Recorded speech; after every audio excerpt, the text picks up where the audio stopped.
Good morning, So Many Things fans. This is Tim's cousin Beth, and I've been playing around with my eXcellence 760 Pro, and I wanted to show you some of the really cool things it does. So I came from a sewing machine that had like 20 stitches, and so the fact that I now have over 270 stitches to choose from is really exciting, and I just wanted to give you a quick tutorial, show you how easy it is, and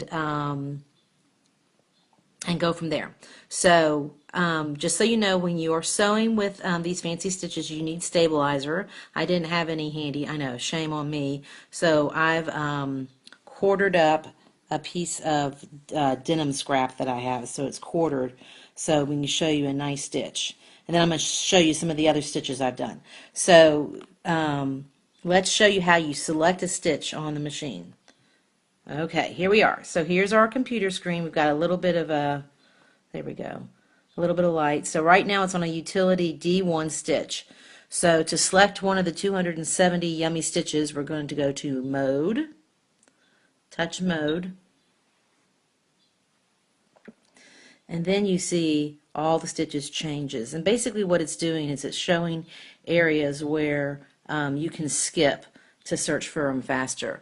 So on the machine you'll see it has utility stitches and satin stitches and buttonhole and bridge and decorative stitches, which I would call fancy stitches.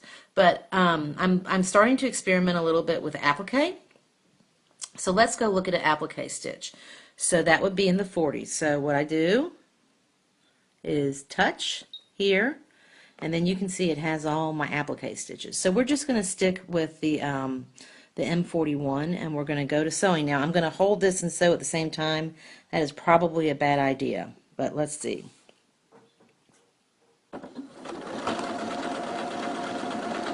Stabilizer is super important when you're doing these stitches.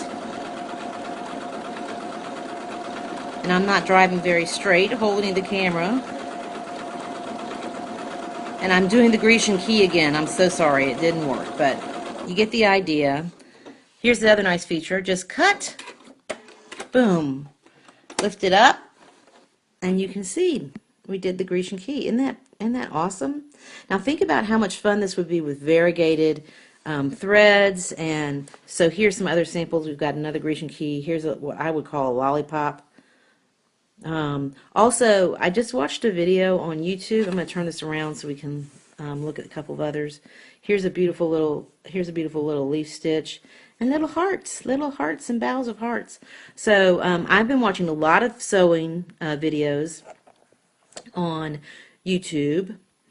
Of course, Crafty Gemini, one of our favorite local Florida video bloggers, is a great place to start, but there's plenty of others. You just have to search quilting on YouTube, and you'll find plenty of other options.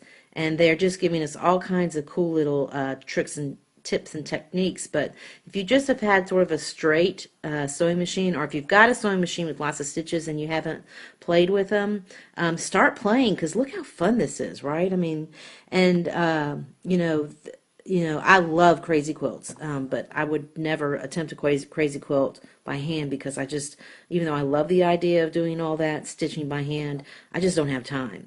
So what a fun way to do a crazy quilt, by using all these fabulous stitches.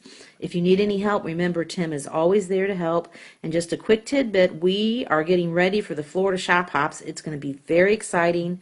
So if you haven't gotten signed up on that newsletter, you can hop over to the FloridaShopHops.com, and they will have a sign up on there very soon, so you can be getting all the information about the Shop Hops. All right, y'all have a great Saturday. Thanks.